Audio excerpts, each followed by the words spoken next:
This photo of two friends seemed innocent. Just two young men standing shoulder to shoulder, dressed in old-fashioned coats, staring calmly into the camera. No blood, no violence, no visible horror. And yet, every historian who studied it for too long reported the same thing: nightmares, memory gaps, and the overwhelming feeling that someone was standing beside their bed, breathing. Because the longer you look at the photo, the clearer one truth becomes. Only one of them should have been alive. The photograph was taken in 1897. Albumin print. Faded edges. Slight warping from moisture. Discovered in the archives of a condemned courthouse in New England, stuffed between execution records and handwritten confessions. No label, no date, no names, just two friends. One stood straight, confident, his hand resting lightly on the other's shoulder. His expression was calm, almost proud. The second leaned slightly forward, eyes sunken, lips pressed thin, as if caught between obedience and terror. At first glance, nothing was wrong. At second glance, something felt delayed. Their shadows didn't align. The light source was wrong. And the hand on the shoulder, it didn't cast a shadow at all. The photo resurfaced when a graduate student named Thomas Hale scanned it for a digital preservation project. He later testified that while zooming in, his cursor froze over the image. Not because of a computer error, but because his hand refused to move. He said his fingers locked in place, cramped painfully, as if someone else were gripping them from the inside. When he finally pulled away, the screen had changed. The image was closer than he remembered zooming, focused entirely on their faces. And the second man, the one leaning forward, was no longer looking at the camera. He was looking at Thomas. Thomas quit the project 3 days later. He refused interviews. 2 weeks after that, he was found wandering barefoot along the river, hands bloodied, whispering the same sentence over and over. He didn't die alone. The town buried the incident. They always did. But the photo remained. And history, as it turns out, remembers more than it should. The men in the photograph were later identified through facial comparison in court records. Their names were Edwin Marsh and Caleb Rowe. Best friends since childhood. Inseparable. Until the winter of 1896. That winter, 12 people disappeared from the town of Briar Hollow. No signs of struggle. No bodies.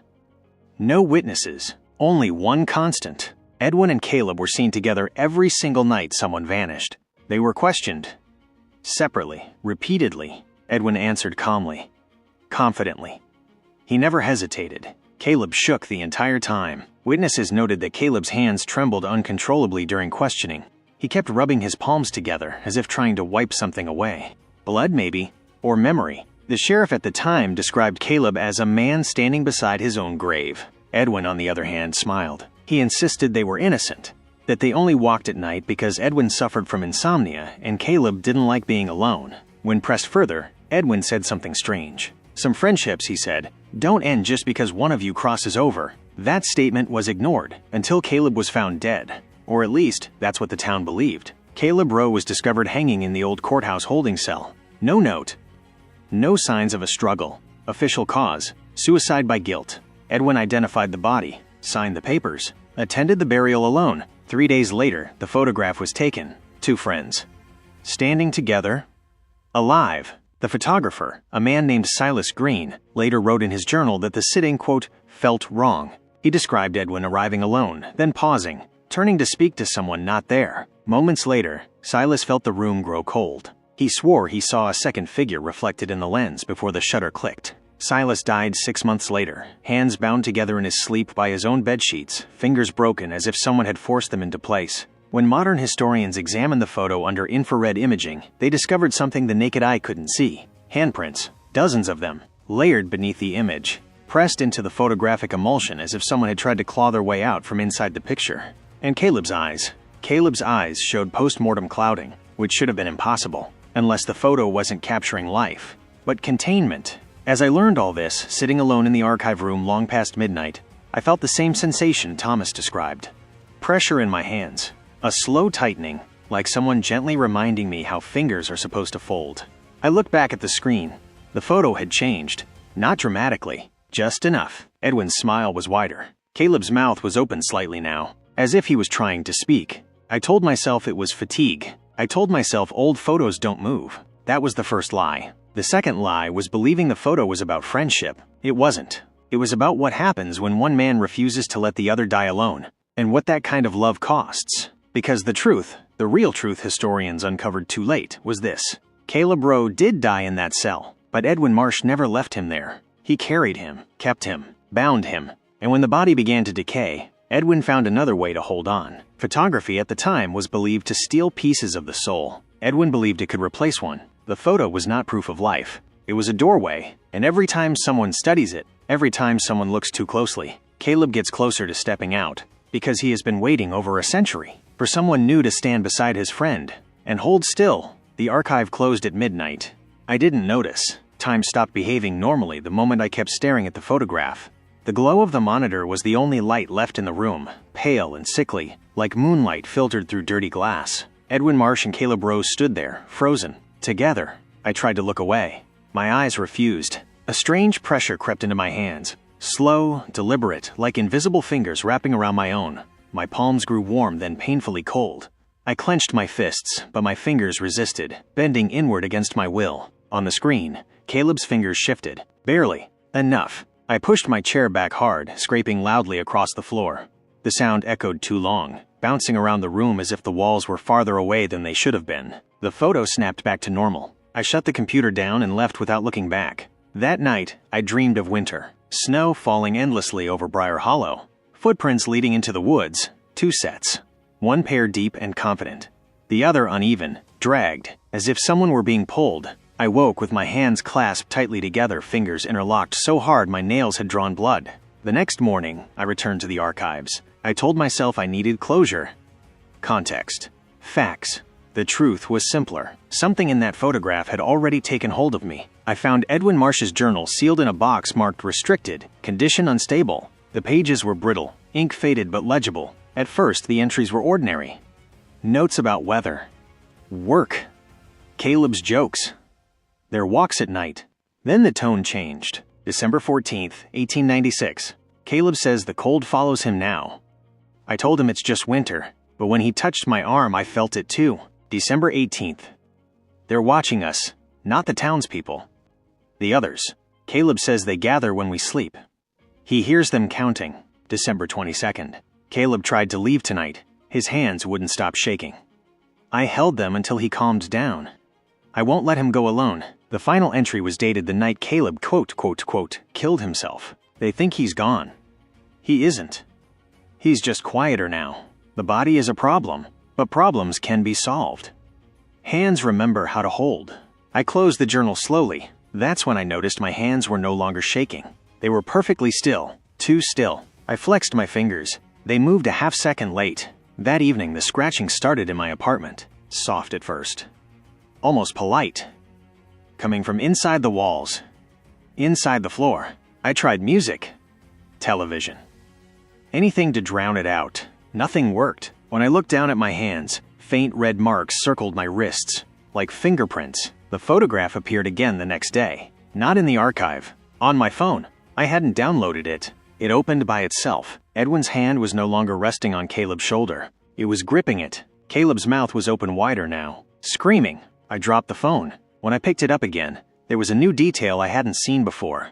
A third shadow, standing just outside the frame. That night, I understood why historians who studied the photo for too long stopped sleeping. In the dark, half awake, I felt someone sit on the edge of my bed. The mattress dipped. Cold breath brushed my ear. A voice whispered, not in words but in pressure, in memory. Hold still. I tried to scream. My hands reached up and covered my own mouth. From that moment on, I wasn't just studying the photograph. I was being studied back. Because the dark secret historians uncovered wasn't just about Edwin and Caleb. It was about continuation. About how the photograph needed witnesses, participants, friends. And I was running out of time.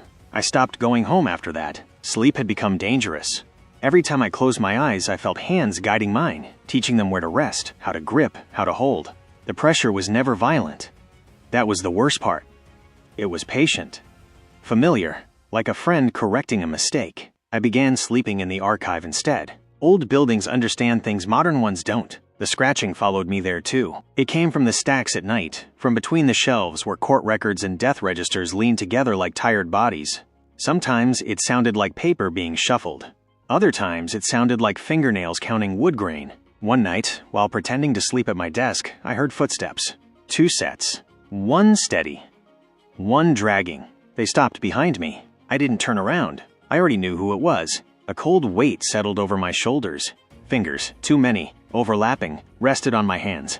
They guided my right hand forward, sliding it across the desk toward the keyboard. The computer woke on its own. The photograph filled the screen. It was clearer now, sharper than any scan I had ever made.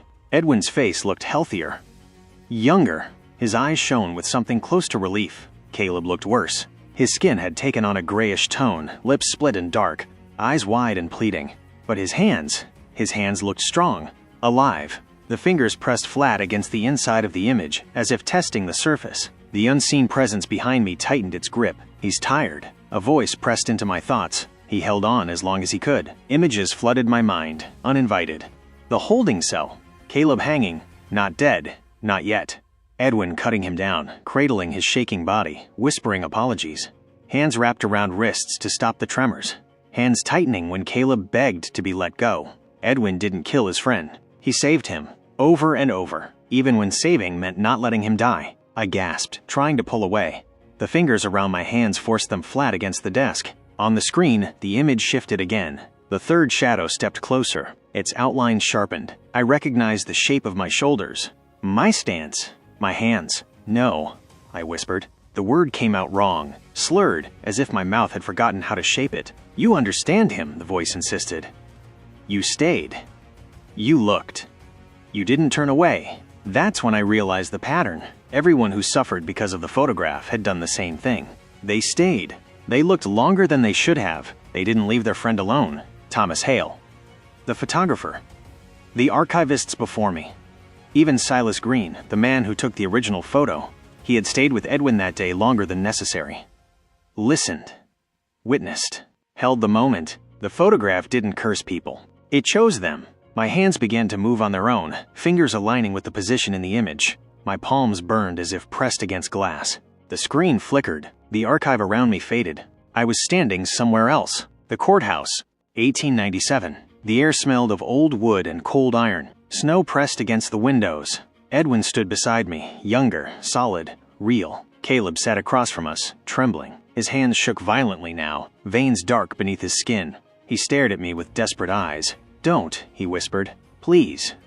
Don't help him. Edwin's hand fell on Caleb's shoulder. Firm, possessive. Hold still, Edwin said gently. You'll pass through. It'll be easier if you don't fight. I tried to step forward. I couldn't. My hands were locked in place, mirroring Edwin's. I felt what he felt. The fear of being alone. The terror of watching someone slip away. The conviction that holding on was better than letting go. The photograph formed around us. I felt the moment freeze, time folding inward, trapping breath, trapping heat, trapping Caleb between life and whatever came after. When the vision shattered, I collapsed onto the archive floor, gasping. My hands were bleeding. Deep grooves marked my palms, as if fingers had pressed from the inside trying to get out. The photograph was still open on the screen. Now there were 4 figures. The 4th was faint. Incomplete, but the hands were clear. Mine. The next day, a historian named Laura Chen visited the archive. She'd heard rumors. Asked about the photograph, I told her to leave. I told her it was dangerous. She smiled politely, the way people do when they think you're exaggerating. I just want to see it, she said. For a moment, I tried to stop her. My hands didn't move. She leaned toward the screen, and the scratching started again. Louder than ever. Laura frowned. Do you hear that? The image changed instantly. Caleb's head snapped up, his eyes locked onto hers. Laura screamed and stumbled back, clutching her hands. They're cold, she cried. Why are they cold? I watched in horror as faint red marks bloomed around her wrists. Finger-shaped. She ran. She didn't come back. That night, the photograph updated again. Laura stood at the edge of the frame. Not fully formed, but close. I understood then what Edwin had done, and what the photograph demanded. It didn't want victims. It wanted witnesses who stayed. Friends who refused to walk away. And it was teaching me how to become one. Because every time I tried to leave the archive, my hands pulled me back. By the 4th night, I stopped pretending I had a choice. My hands decided where I went. When I tried to leave the archive, my fingers curled inward, locking around the strap of my bag, tugging me back toward the stacks. When I reached for my phone, my thumbs froze inches above the screen, shaking, refusing to dial anyone who might come looking. It wasn't control. It was agreement. That realization terrified me more than the hands ever had. Because somewhere along the way, I had begun to understand Edwin Marsh. I started noticing things I hadn't before. How the scratching always slowed when I stood near the photograph. How the pressure in my palms eased when I looked at it. How the air felt warmer, calmer, when I acknowledged them. Them. Edwin. Caleb. All the others who had stayed too long. I stopped thinking of the photograph as an object. It was a gathering, a place where people who refused to let go ended up together. I found another box in the archive, misfiled under property disputes. Inside were letters, dozens of them, written over the span of decades, all referencing the same image without ever naming it. Different handwriting. Different eras. Same language. He didn't want to be alone. I stayed with him like you said. It's quieter when we hold hands. Please don't take the photo away. One letter was dated 1942, written by a woman named Eleanor Price, a courthouse clerk. I tried to burn it tonight. My hands wouldn't let me strike the match. They said it would hurt him. Him. Always singular. Caleb. He wasn't the monster. He was the anchor. That night, the archive lights went out. Not suddenly, slowly, one by one, as if someone were turning them off with deliberate care. The darkness pressed in thick and heavy. The scratching rose immediately, echoing from every direction. I didn't panic. I followed the sound. It led me to a door I had never seen before, tucked between two filing cabinets that had always sat flush against the wall. The door was old, its handle worn smooth by generations of hands. I knew what was on the other side. The dark room. The original. The room where the photograph had been developed in 1897. The door opened easily. Inside, the air was wet and cold. Chemical smells lingered, sharp and metallic. A single red bulb flickered overhead, bathing everything in a dull, bleeding glow. In the center of the room stood the camera, large, wooden, ancient, and behind it, the photograph, not on a screen, not in a frame, hanging in the air, suspended like a window into another place. Edwin Marsh stood inside it, looking directly at me. He looked tired now. "Thank you for coming," he said quietly. Caleb stood beside him, trembling, eyes wide. His hands were wrapped tightly in Edwin's, fingers locked so deeply together they looked fused. "I tried to keep him," Edwin continued. "But time keeps pulling. It always does." Caleb's gaze met mine. For the first time, he spoke clearly. "Please," he said. "Tell him to stop." The room shifted. The letters. The years of fear. They rearranged themselves in my mind. Edwin had never meant to trap Caleb. He had meant to protect him. From death. From loneliness. From whatever waited on the other side. But the photograph didn't preserve life. It preserved the moment of holding on.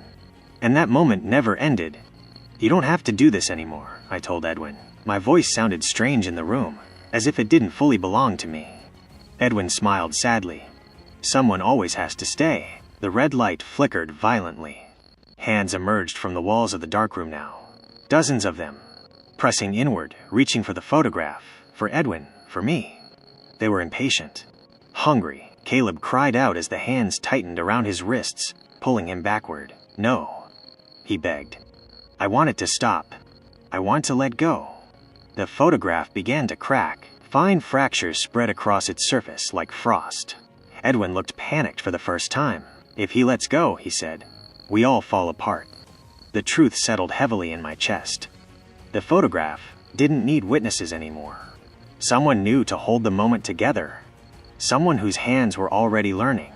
Mine. The hands in the walls reached for me, guiding me forward. I felt the pull. Not violent, not forced. Inviting. A chance to end the scratching. To quiet the nights. To keep everyone together. Or to break the moment entirely. I looked at Caleb. At the desperation in his eyes. At the centuries of holding that had never brought peace. And I understood the final cruelty of the photograph.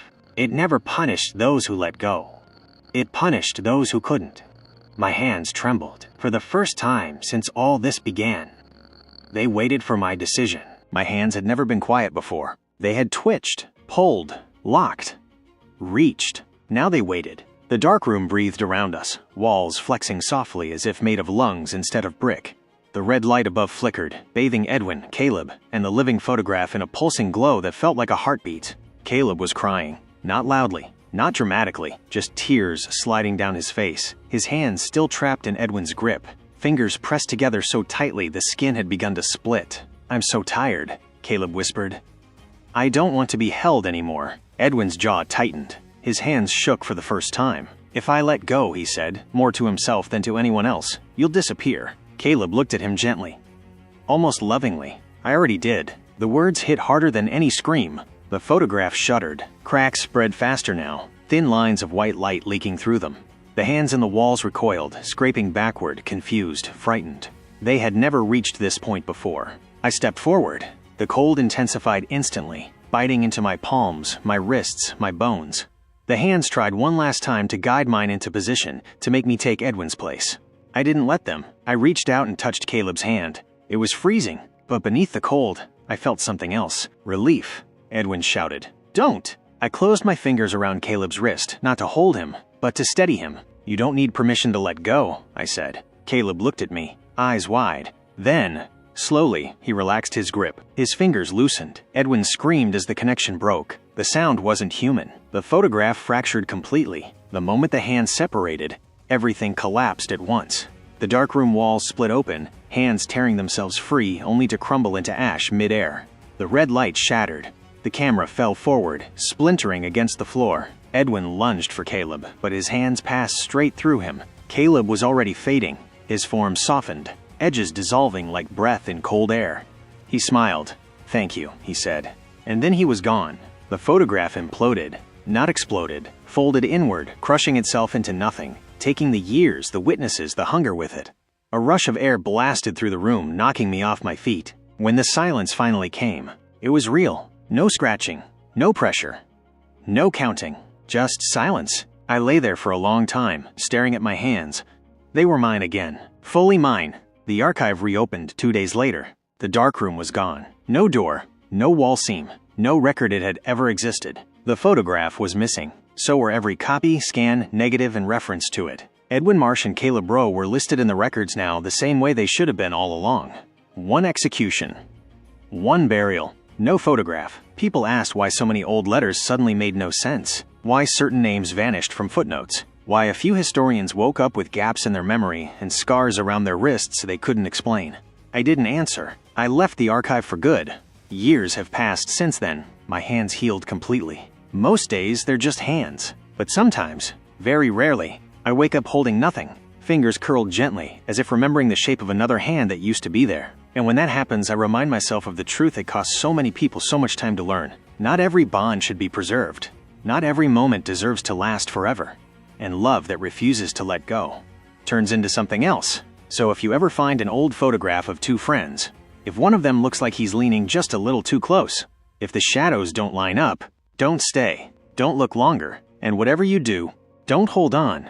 Some photographs don't capture memories. They capture moments that were never meant to last. What you heard tonight wasn't just a story about two friends. It was a warning about what happens when love refuses to let go. Because history isn't only written in books. Sometimes it hides in old images, waiting for someone to look long enough. If this story unsettled you, that's because it was supposed to. Forgotten things don't want to stay forgotten. This is Forgotten Remains, where real old horrors, abandoned memories, and buried truths return, one story at a time. If you're still here, thank you for staying until the end. Just remember, not everything from the past wants to be remembered.